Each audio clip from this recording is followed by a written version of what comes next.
And so this afternoon's panel is, starting out, is the Community and Economic Diversification, Getting Ready for Change and Planning Ahead. And so today we have 4 speakers, and we're going to hear from Lisa Merrifield first.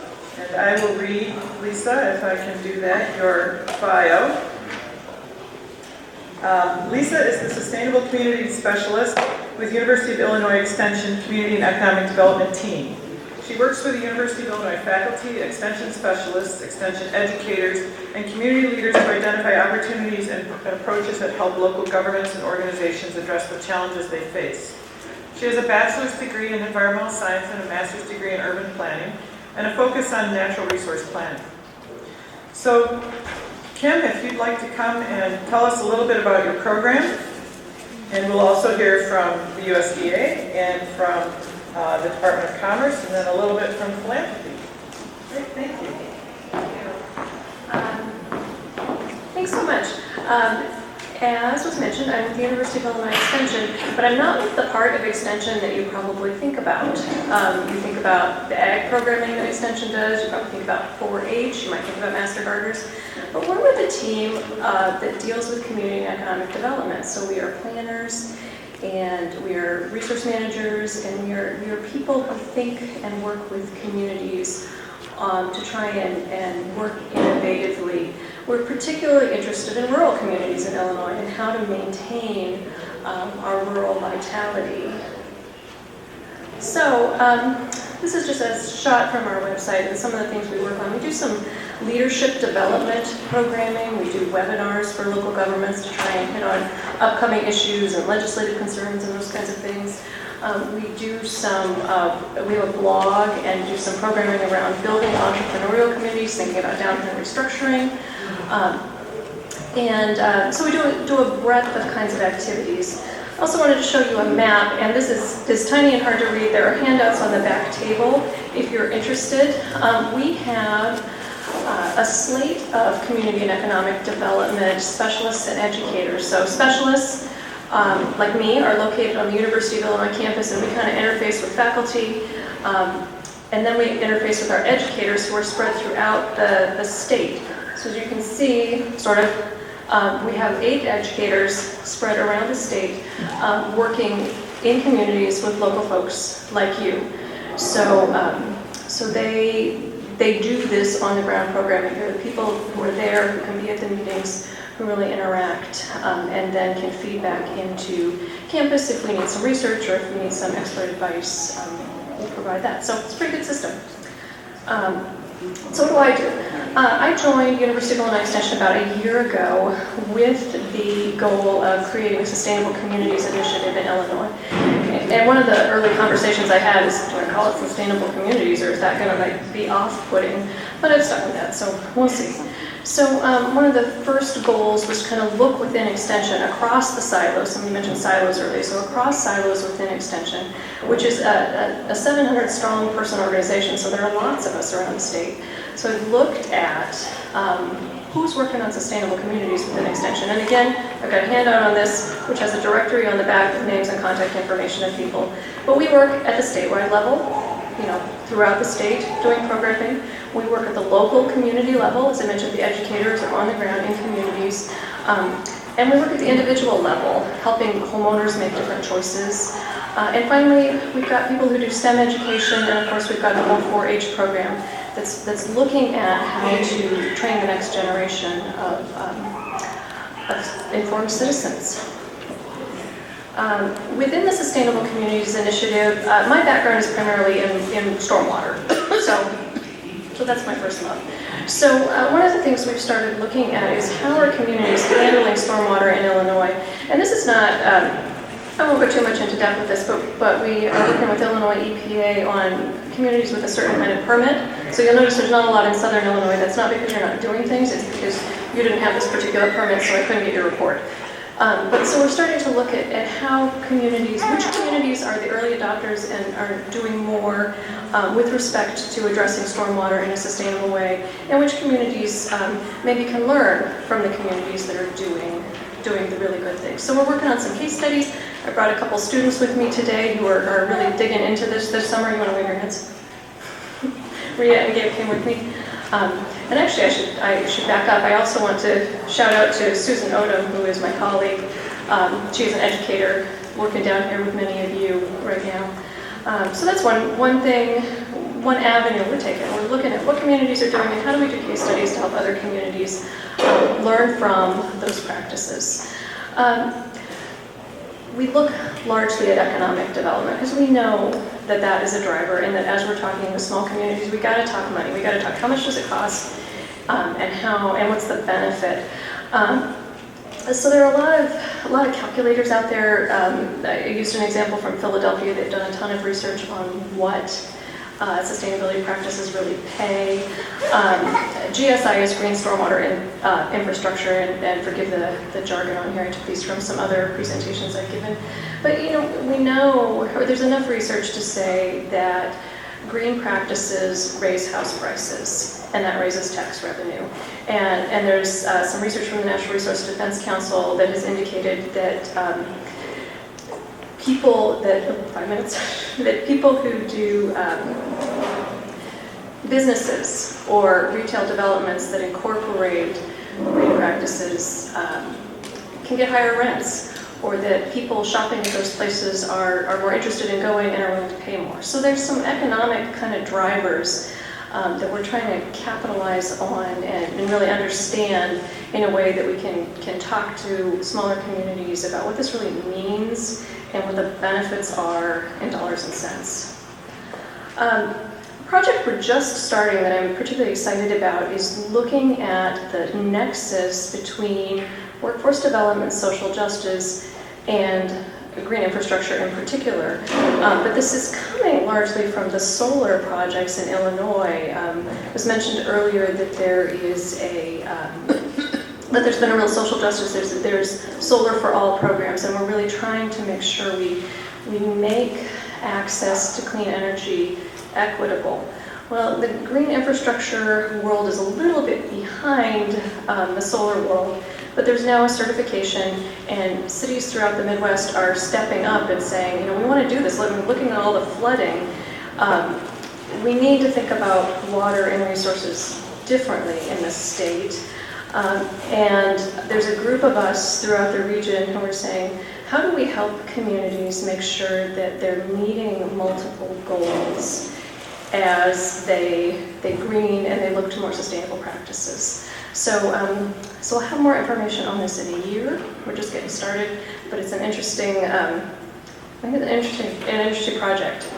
I want to talk about conservation finance. I don't have a lot to show on this, but I will point you to the Conservation Finance Network that has done a ton of work on trying to help communities think about how to pay for both rural development and sustainable development in innovative kinds of ways.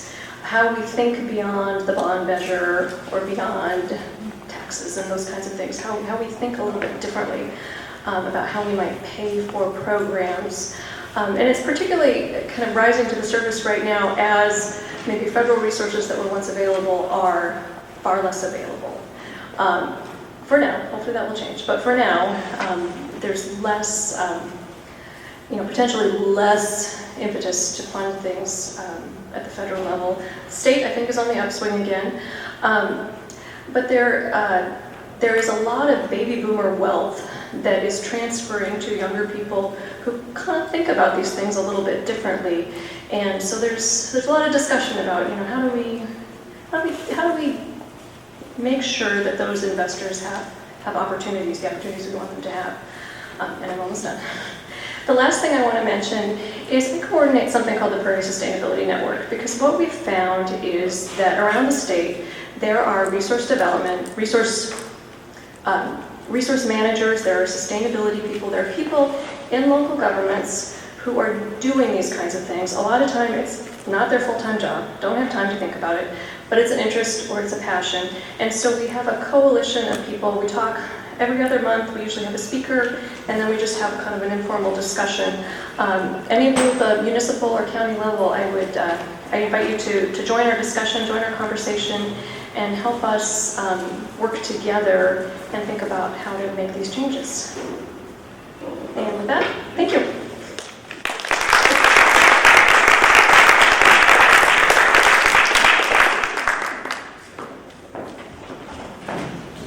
Thanks very much, Lisa. We heard some of John's comments being reinforced there, looking at something that focuses on some tangible problem in a community. And I love that the stormwater management opportunity to also incorporate workforce development. That's outstanding. All right, let's see if I can not take a ton of time. And next we'll have Kim Watson. And I'm looking for which one that is. I think it's far right. Far right, because it's not that. Perfect. All right. Nope, that's not it. Sorry. Who else do we have? Ah! Sorry. Okay, nope, that works. All right. Okay, so Kim has been good enough to come and join us today. She's a senior account manager with the Illinois Department of Commerce and Economic Opportunity Regional Economic Development in the Southern region. So she's our local person here. Kim's been with the agency since 2004 and is a graduate of Murray State University with a Bachelor of Science in Business Administration and Journalism. Kim serves on the Rural Partners Board and is a lifelong resident of Southern Illinois and lives near Harrisburg with her family. So thank you, Kim.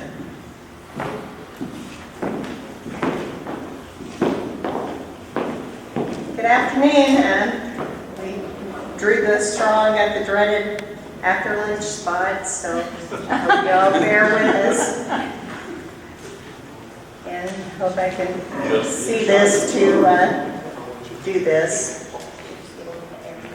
If you could put the lights down a little bit, we could all see better.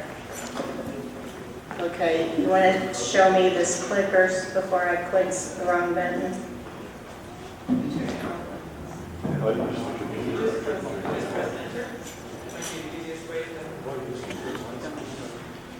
Is that the center one? Okay. Got it. Okay. I'm with the Department of Commerce and Economic Opportunity, and I work out of the Southern region, which is the southern 19 counties. And I serve as your local contact. This is the map for the regional folks. I cover the counties in kind of the purple there. So if you're interested, that can be found in our website if you need to find your other local contacts. And then that also would have our contact information on it. Our agency has programs in about 40 different, basically 5 areas with about 40 different programs. We have programs that cover community development, workforce development, economic development, film and tourism, kind of the Main Street programs. I primarily work with the economic development, but I get to dabble in all the others, because primarily I'm one of the few staff in Southern Illinois. So kind of in 10 minutes I can't cover all the programs, so I'm just going to kind of give you a little sample of a few of them. So some of our primary ones, we're doing some workforce training, apprenticeship grants. Those are some of the new ones that are coming up. There's some federal monies coming down with apprenticeships. Our community development, we have some community development block grant funding for economic development. We have you're limited to $1 million for a project. It's $10,000 for a full-time job. The applicants have to be a local unit of government. There's a couple of examples of projects. We just did a road with the city of Marion for an expansion at the Pepsi facility. So some of you may be familiar with that project. Our EDGE tax incentive program, that's a 10-year tax certificate that companies can get. It's claimed against their Illinois income tax. They have 2 years to make that investment.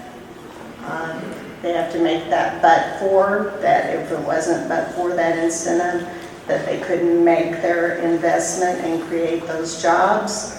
That legislation does expire in the end of 2022, so that is coming up. That is a 50% of their Illinois payroll withholding. So it's not 100% tax credit like it used to be, so that legislation has changed. They do get a 10% for eligible training cost, and then there is another percentage if they are in an underserved area, which many of our counties in Southern Illinois qualify for that. Here's an example of our Advantage Illinois program. This was for a grocery store. Many of our areas do not have grocery stores, and this was how an area that was without a grocery store, a business that went through the program and got a loan to open a new store, a store in one of these areas. The program works in conjunction with a local bank, so that is a very good option.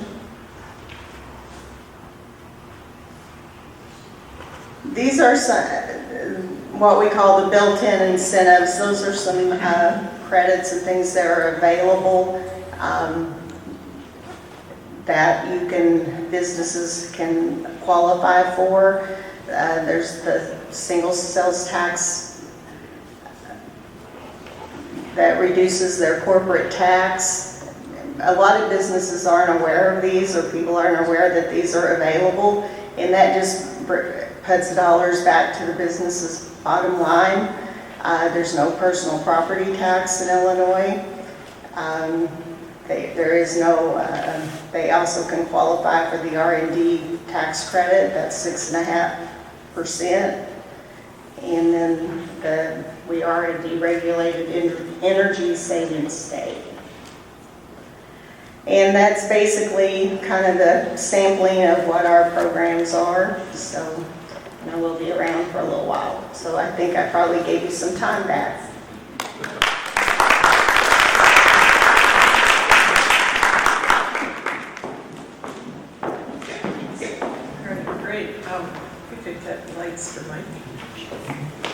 Thanks, Kim, and once again we heard another example of what is always heartening to me, that there's a state program that focuses on underserved areas, and private and public partnership and investment, which is also always a great thing to hear, such as the grocery store that you mentioned.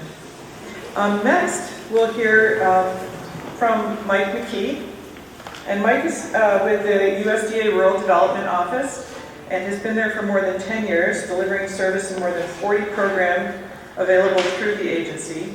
In his current role, he focuses on economic development through community and business programs. As a lifelong resident of the area, it is his intent to help people of Southern Illinois continue to discover ways to utilize their available resources and assist in the prosperity of rural America. And I'm going to take 2 seconds of Mike's time just to say that I started my planning career, I'm also an urban planner, in rural Michigan, working with the USDA, writing grants and loans so that people could flush their toilets and drink out of their wells at the same time. And so I have a special place in my heart for the USDA. Take it away, Mike.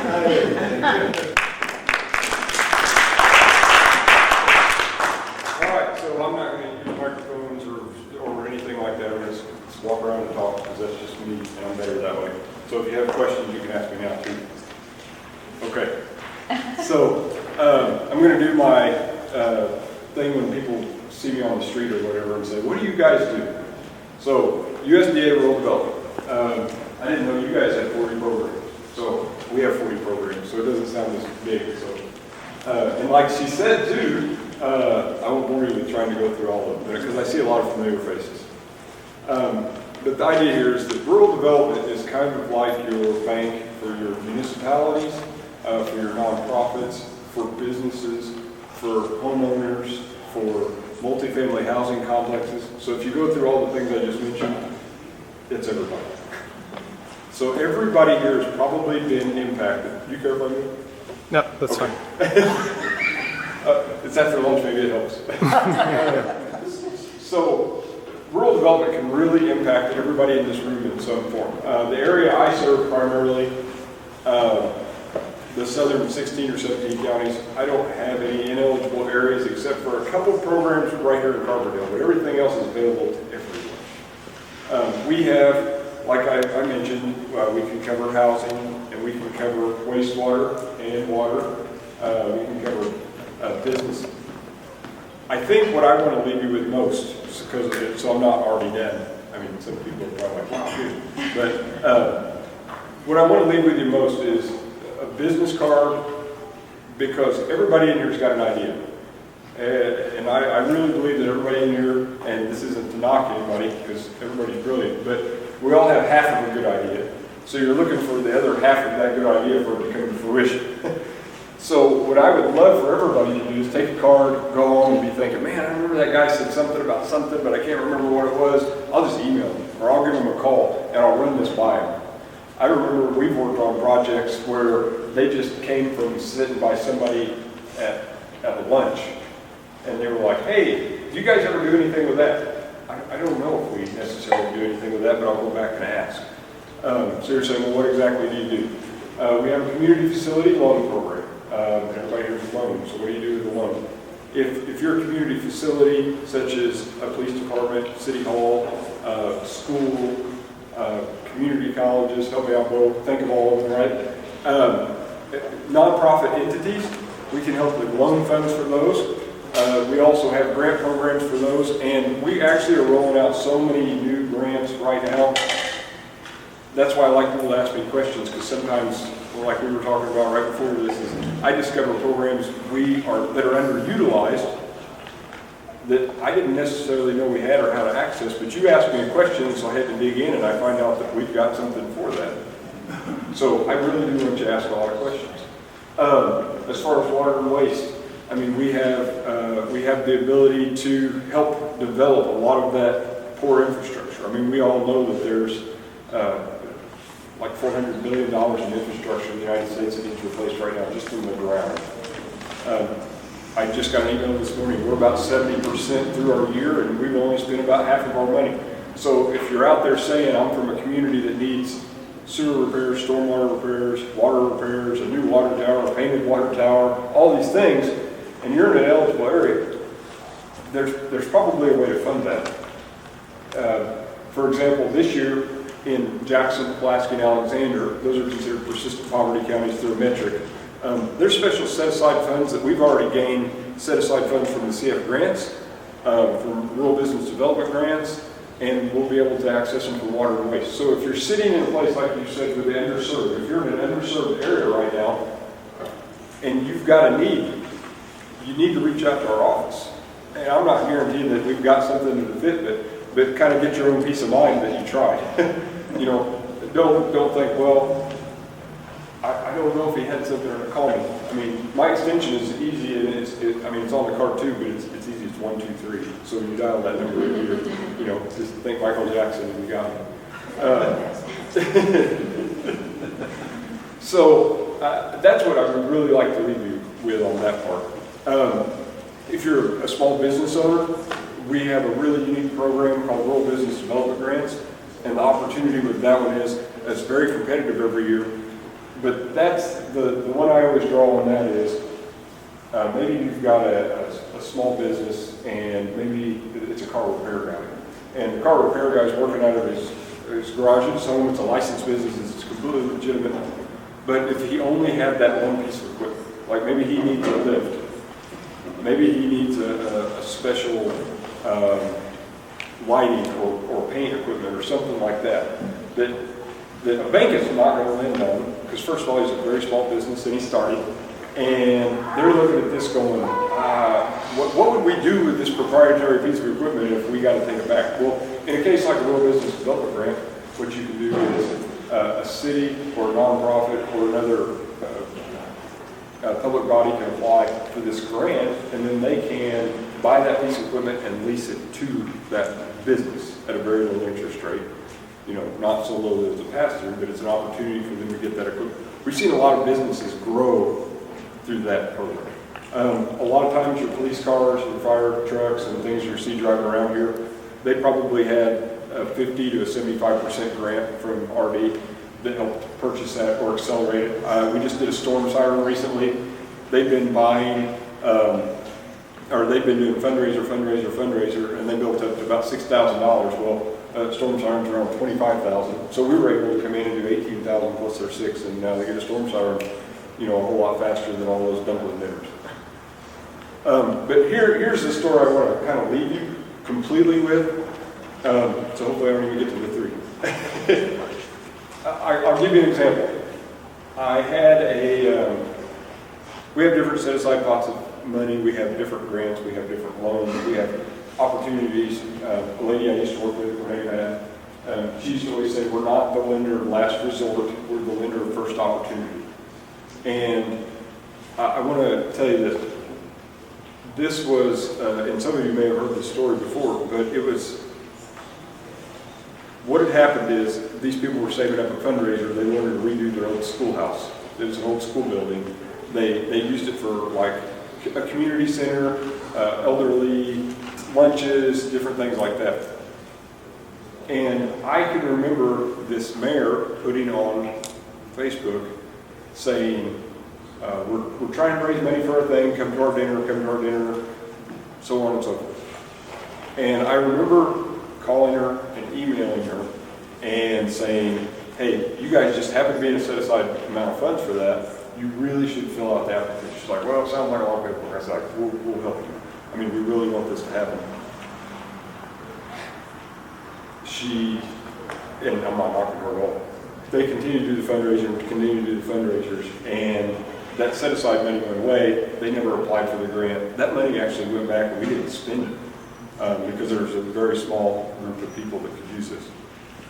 And then about 2 months later, they're still working on this thing, and I can remember seeing on Facebook where she had posted, and it's all the people in the community, and they had like a $500 check from Home Depot or Walmart. Like, look, we got $500 for our community building. And in our case, we probably had $25,000 for that project that we could have helped with for a little bit of time to match with their fundraising money. And that could have been done, but I still drive by there quite often and see it in the works. So I guess I don't share that to be a sad story because there's 100 good stories. But don't sit there today and think, wow, I bet there isn't anything. I mean, we do solar projects, and we do geothermal, and we've done stuff to work with airports, and we're doing stuff to work with roads, and dump trucks, and fire stations, and office buildings. I mean, you can go on and on and on. So my chances are somebody out there has got an idea right now. Don't sit on it. You know, take your card with it. So during the budget impasse, were you able to help anybody? I had 1 month where I couldn't answer a phone call or an email or anything. Because you were overloaded with calls. Because we were off. Oh, okay. You weren't one? No, we weren't even there. I wasn't even in the building. So during the shutdown? During the shutdown, we were not in. So I've got a really good workload right now. But it's good because other people out there in the communities were still working, so they were still believing. So anyway, I'll get out of the way. Thank you. Please take a card if you want a brochure. If you got more questions, I know we're going to do some of that now, but thanks for your time.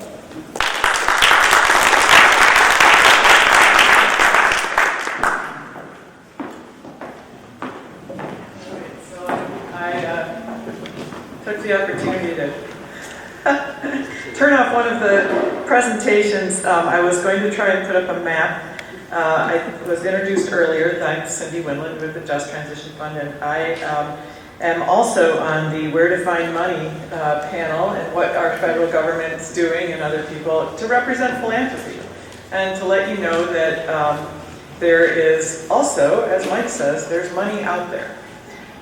And I'm sorry? The internet is working. Okay, well maybe I'll get a map up here for us.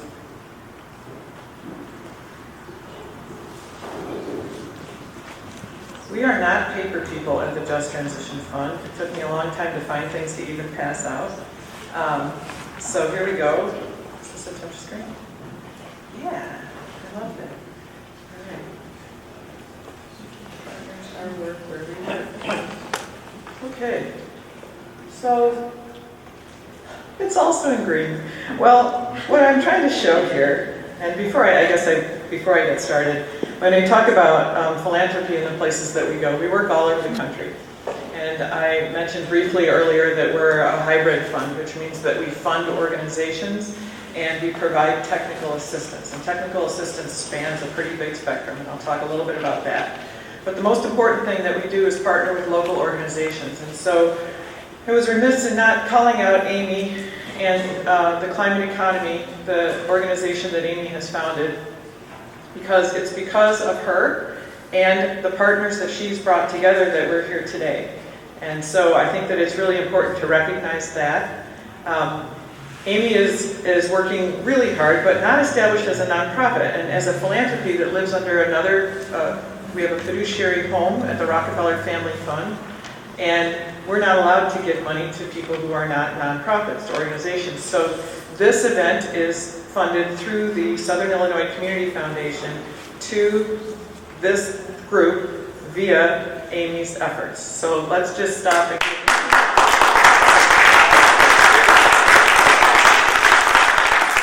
this is true everywhere we go, that there's a local champion, or 3, or maybe 10, or a local organization that helps us do what we do. So I think that's really important to point out.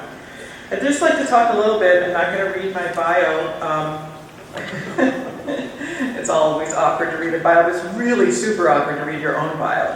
But I do want to give you just a little bit of background. I mentioned that I started my career in rural Michigan working for a county, Saginaw County, which has had a lot of auto manufacturing, and then was very rural on the outskirts. So I got a great introduction to planning in both kinds of settings and industrial decline in particular. And then from there, I did that for 10 years and worked in some of the first recycling and solid waste, and took over for a Department of Public Works manager that had died suddenly. All kinds of bizarre work, and that's what planners do. It's like, oh, that's an interesting problem, I think I'll work on that. And then ended up in private consulting in rural areas in Michigan, primarily in communities where there were things that nobody wanted. Landfills, prisons, pollution, places that were having severe decline, loss of the auto industry, sometimes the one-horse town, sometimes it was coal, sometimes it was other things. And then finally working in areas where people could not get along due to seasonal population differences, like who should get access to the water, who can pollute the water, who owns the water. And really interesting listening to Dr. Eichert this morning about the commons and the access to nature, because it is alive and well in any kind of waterfront community you might want to touch. So enough of that, that's a lot of my background. And I ended up doing this, which has been the most fun job I've had ever.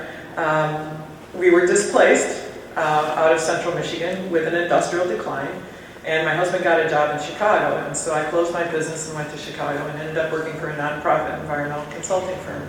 They had never seen a planner, didn't know what to do with me, and so I said, well, there's all kinds of issues. Look at what we could do. We could work on all these things where, for instance, there's coal plants out there, and there's other things that are going on. And they had an interest in coal plant because we dealt in a lot of different kinds of industrial land pollution. And the Just Transition Fund had been working with another person in the organization about a specific coal plant in Chicago, and we got hooked up, and eventually they offered me a job. So it's been great to be able to go around and help find appropriate places to spend money and spend our time and encourage people who are working on transition of economic transition. And we focus on coal, but it can be all kinds of transitions. So a little bit about the organization here. I didn't turn my timer on, and Amy's got me covered. Okay, good. So it's hard to see that, but these are the, we work in roughly 10 states, and we're probably expanding in a couple others pretty soon. You can see that it's, the darkest states are where we are right now. We started in Appalachia, which makes sense because of the prevalence of mining there, but followed only by southern Illinois in terms of mining. And, but I want to point out if you can see the Midwest here, starting in Montana and going down to Arizona, that is the rest of the power source, the generation in the country in the Powder River Basin, as well as into the indigenous communities in Arizona, New Mexico, and Utah. And so there's a pretty wide spectrum of the kinds of work that we do based on where we go. For instance, last year I spent a good part of the year, probably a week, a month, maybe a week every 5 weeks, going to Montana, working with a tiny little community in southeast Montana called Colstrip. You might have heard of them. They are a mine mouth community, and they're only there because of coal. They were built in the 70s during fuel crisis times, and so when their mine was threatened with bankruptcy, or is bankrupt, owned by Westmoreland, and couldn't find a buyer, they realized that not only were they going to lose half their coal plant, which they had realized before, but they're going to probably lose the other half, which means there really isn't any reason to be in town.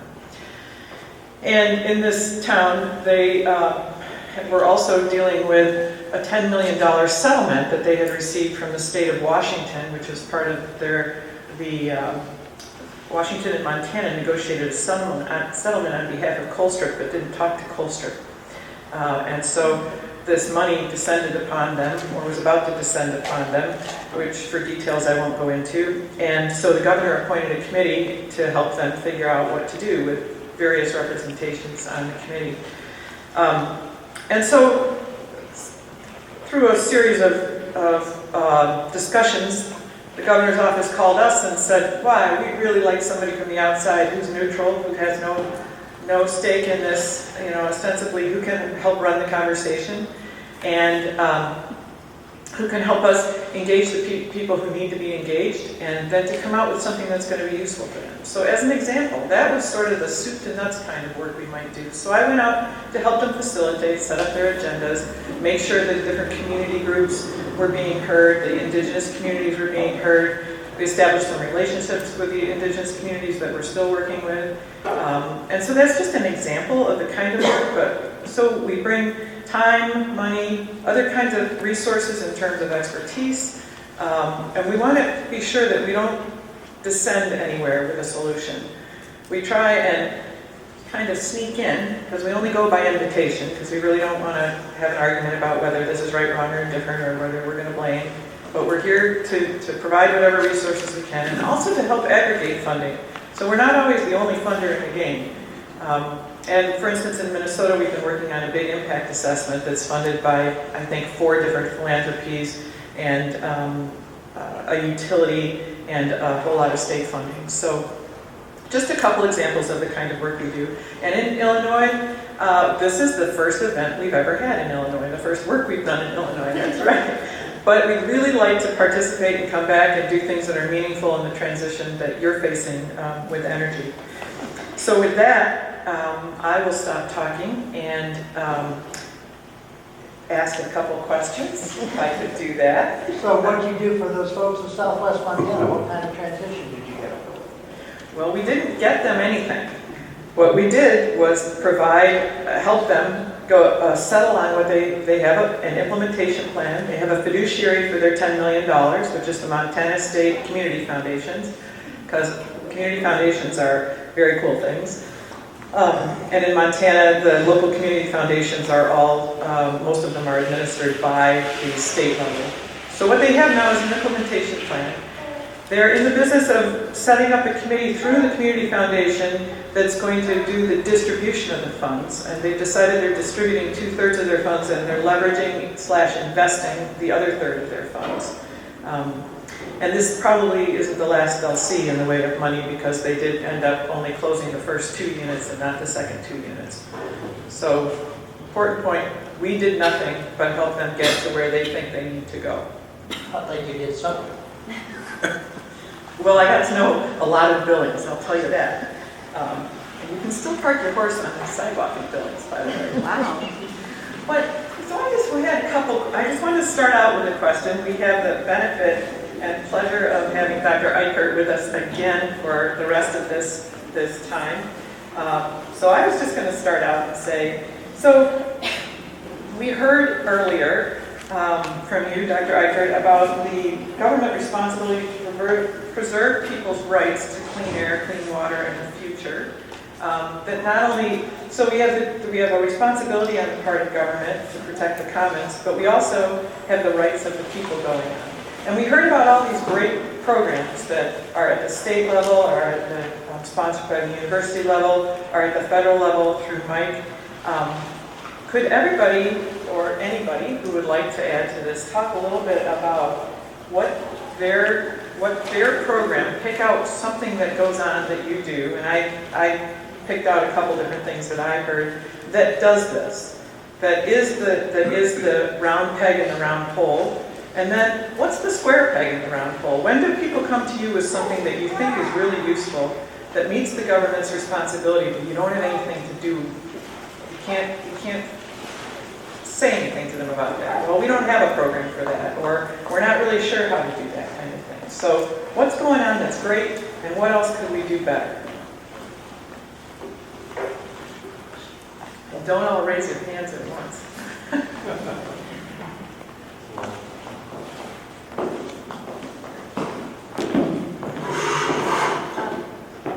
So, as somebody from the university, let me not answer the question. Something that this makes me think of is, with the budget impasse and all that's happened recently, one of the things that I have really noticed about extension is that sometimes we're really nimble and we're able to adapt quickly, but more often I think that we get stuck and we're afraid to maybe take a risk or try something different or think around the curve. I don't know how to fix that. I mean, it happens everywhere. But I think it's something that as a society and as we go forward and think about how we prepare for future generations and make sure that we don't succumb to the impacts of climate change. I think we've got to think about how to be more nimble and look at the examples where we are able to zig when we need to zig and zag when we need to zag and not get stuck in we've always done it this way, or if we do something else, what if these other things happen? And maybe we think about, Christine from Faith and Place mentioned, I have an obligation to make sure that I am helping other people, that my actions not only don't hurt, but actually help. And how do we think around the corner to make sure we do that? Sorry for the answer.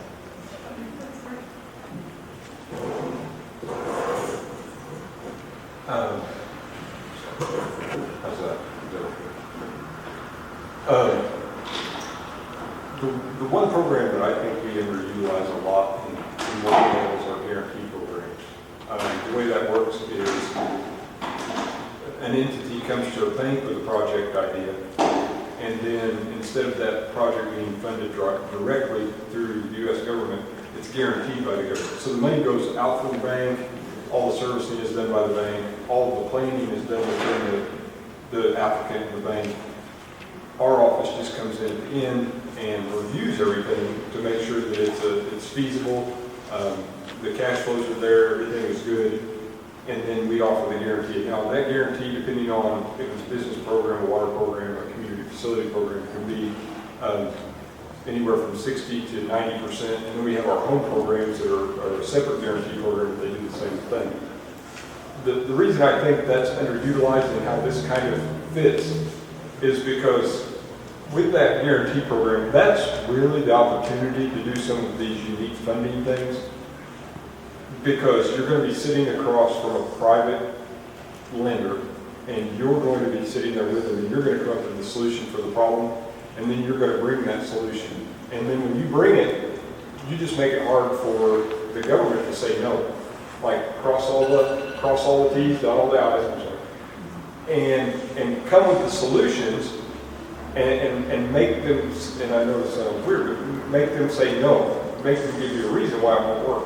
Whereas if you, as a individual, come to it and bring it to me, I have to go through all of our regulations and really try to find a reason why, yes. You know, but if you come, because you've added an extra layer in there with your bank. The bank is saying, we think this is a good program, we think it's a good loan, we think it's a great idea. We're willing to lend on this, we just like a little bit more security. And so a lot of these energy programs and a lot of the things that can be tied into our water programs with biomass and things like that that have not been, you're not going to find them on any ledgers anywhere that they've been utilized. Maybe you have some experience with it, but I mean, I haven't seen them. And I think it just takes somebody to step out and go, you know what, I think we can do this, get the right bank in place and go forward from there. That's kind of my thought.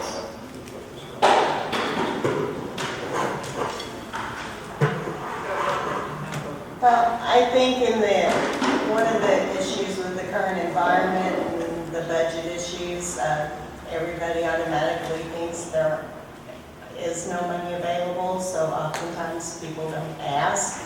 So I guess my message is you need to ask, because if you don't ask, you know the answer is no. I can't say that we automatically can do everything that you ask for, but if you don't ask, you know the answer is going to be no. So I would encourage you to call us and see if we can help, email us, and we can try and see what we can make fit. You know, we have various programs, we can see what we can do it with and see where we can make it fit. If I can't make it fit in one of my programs, you know, maybe we can get with Mike and see if it fits with his, or we know other agencies that may have a program that makes it fit. And that would be my advice, is just give us a call and we can work, we all work together, we know each other, and sometimes it may be we can get a piece of ours and a piece of theirs that makes it work too. So that may be something that can work. So John, people are listening to you because sometimes we can get a piece of theirs and a piece of theirs. This was kind of what I was getting at this morning when I was talking about the idea of like a local community economic utility or something of that nature. I think if you had some organization at the local level and you take on a particular problem that the community feels strongly about, I focus more on hunger, because I think that's one that gets to people's mind. I don't know what the rate is here, but running close in the county that I am, 20% of our children live in food insecure homes. Close to 15% of everybody is in hunger. But if you focus on that, then you begin to bring in everything that deals with that. You bring in the food assistance programs, but also if you want to focus on local agricultural programs, sustainability programs, resilience, you could address climate change, various other things. But the idea would be that you have all of these different government programs and philanthropic giving and things of that nature, but you need to focus those in a particular way on a particular problem that the people are concerned about, and then you have a group of people locally that knows what's available from all of these other areas. And I think you could put together a mechanism kind of like Medicare Plus, where you take the government funds that are available for all these different things, but you administer them through this local utility, and maybe even have some of the people work part-time for the utility.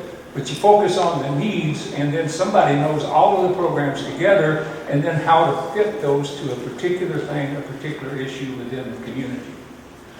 We've got lots of people doing lots of good work and a lot of money, but if you take on something like a grocery store within a community, there's a reason there's no grocery store there. It doesn't make economic sense. And if you don't do something else that makes that grocery store make economic sense, and if the community doesn't commit to supporting it because it's good for the community for non-economic reasons, then that grocery store is going to fail. But if you put it together with a local food system that's based on providing food for hungry people, but also access to food for people that can afford to pay the full price, and you put together something that can work. So there's all kinds of people and all kinds of money doing good things, but I think one of the problems is we haven't learned how to focus. And I believe it has to be at the local level. I think everybody is doing the best that they can at the state and federal level. It's going to be up to the local people to put all that together. Let's take some questions. What I'm about to say isn't a criticism of anything that any of you all have said, and I think it's great that there's all this coordination. But I do feel the need to push back against what I think is a perversion of the concept of the commons. And so this concept is not the same thing as public, and it's not the same thing as private. It's actually what is prior to both of those. And so the fight for the commons is actually the fight for local people managing resources outside of government control and outside of the logic of scarcity and the economy. And the reason that I think it's so important to say this is because it's something that normally, for most people, doesn't even exist. Right? We don't think in terms of a commons. We think either it's private or either it's public. And it's very tempting then to swoop this idea into public. But when we're talking about the commons right now, right, we're talking about the air that we breathe, which is not managed and doled out to us economically, right? And that was at one point how the entire world was. And in fact, this is then the more critical point, in fact, governments did not originate through a mutual common understanding to protect all of our rights. As we all know, that's a fiction that is told. In fact, the government here originated through a process of genocide and land grabbing and enclosure of the commons. So when we talk about the commons and when we recognize, as you have said, right, that we need to transform our relationship with nature, we're talking actually about a struggle against that government management too, and a rekindling of those community forces that allow things to be freely distributed among people. When you talk about the government, though, I think you're talking about the federal, state government, whatever, but the only way you can protect the commons, as you said, is for people coming together. Mm-hmm. Okay, government is the definition of government is people coming together to do something. When you get beyond being able to protect things out of families or out of personal relationships, it's just like when you get beyond being able to meet your needs through direct relationships with other people, then you go to an impersonal economy. When you get too large an organization to deal with things personally, you go to an impersonal economy. Government is just when you get to the point where you have to deal with things impersonally by getting together and making some rules by which you abide. Now, I agree, government failed to protect the commons, but I'm suggesting you do that at the local level. Mm-hmm. And you have the right to do that. A lot of people say, well, the Constitution doesn't grant us the right to clean air, clean water, whatever. But the Constitution does, I say. The Ninth Amendment of the Constitution says enumerations of certain rights in this Constitution should not be construed to disparage or diminish others that are retained for the people. And I say that those unnamed constitutional rights go right back to the Declaration of Independence. Life, liberty, the pursuit of happiness. Life means clean air, clean water. And then the 10th Amendment to the Constitution says powers not given to the federal government or denied to the states are reserved for the states and the people. I think what we need to do is at the local level say, we're going to create a government that protects the commons, that protects our community, that protects our right to air and our right to water. But that's making government work. If you can't make government work, then we live in anarchy. We've lost our civilization. So we need to make government work again, but we're going to have to do it from the local level and then build it up. And that's what I'm calling for. That's what I call a bold revolution. Sorry, we're going to hear from you. I had similar comments to Nick here, but this idea, so to me, government is the tool of bureaucracy that allows the commons to be privatized and resources to be privatized. And what we have right now is a federal government that's arguing in court that we don't have the right to a sustainable future. We have companies like Nestle saying we don't have rights to waters, to clean water, or even water source. So I agree with you on the local approach. How do you keep the faith or find consistency in the approach of using the federal government to pull something like that off? Well, I mentioned it this morning, the House resolution, the Green New Deal, basically that's what it says. So if you want to support that, then that's a movement within the federal government that says we're going to restore local control. And I just want to say, as a, I'll shut up.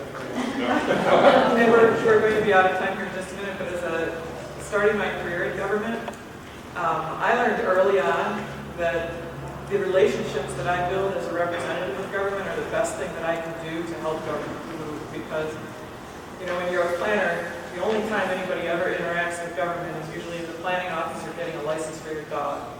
And in the planning office, you're talking about land rights, and there's nothing that gets people more riled than having you in their backyard.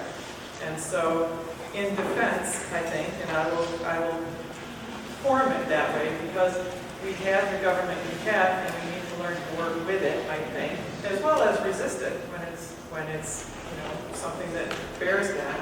But I'm always heartened to hear people like this talk about the passion they have for the good things and the meaningful things and what they've done to make those meaningful and establish relationships with other people. So I just want to chime in there on that. May I piggyback on that sentence real quickly? I think we have one other person. I'm sorry, we need to hear from everybody. I guess it's been kind of a long dream of mine to create a solar, basically a concept that combines the ideas of community solar, co-op, or cooperative, and also third-party ownership to take advantage of things like tax credits, because it's very difficult for people that have low income or nonprofits to make use of things like tax credits. They benefit big business, but they don't benefit most of us that don't have tax loads. And I think that this is a good time because of some of the new state programs, including Solar for All, and some of the things that foster community solar. But to make something like this work is really not easy, because it needs the help of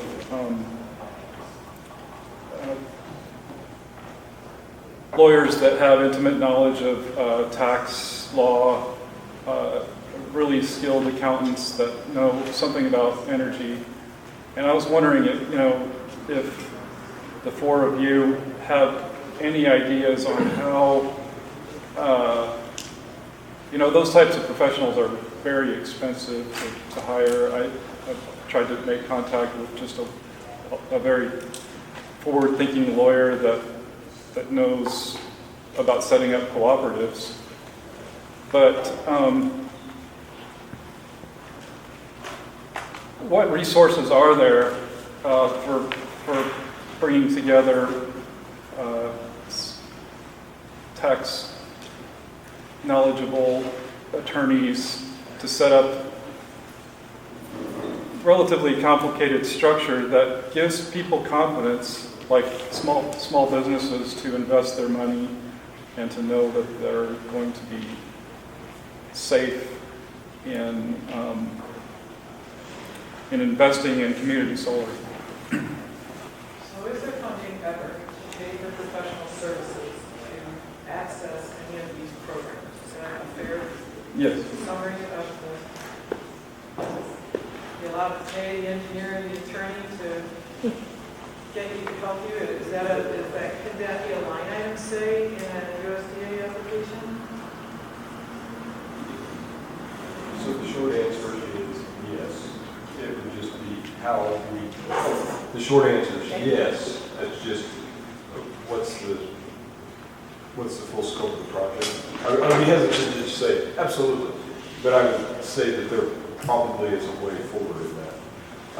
As far as organizing co-ops, there's several, I would even say millions of dollars every year that goes out from the department to co-op development centers. So there are centers out there with people sitting at a desk right now just waiting on your phone call to help to ask how to develop that co-op. If I could just intercede, I actually run one. So there. Yeah, we're the recipient of the USDA Rural Development Grant for the state. And where are you from? Western Illinois University. I was going to put you guys on the spot, but I thought better of it. I really did. I was like, you can call up to Western Illinois. So awesome. Thank you very much. Along the public sector piece, I think this is an area where increasingly faculty at universities are really interested in digging into some of these real issues and apply kinds of research things. There are a couple of new efforts. One's called the Discovery Partnership Institute, which is a public-private partnership to bring researchers together with communities. There's another University of Illinois system. It's called the Center for Urban Resilience and Environmental Sustainability. So I think that's where we can't always pay professionals. There are public sector employees whose job is to do these kinds of things. Your small business development center could also possibly help. They probably aren't attorneys, but they could possibly bring some resources to bear too. Well, thank you. We're a little bit behind now, but thanks very much, and let's give our panel a round of applause.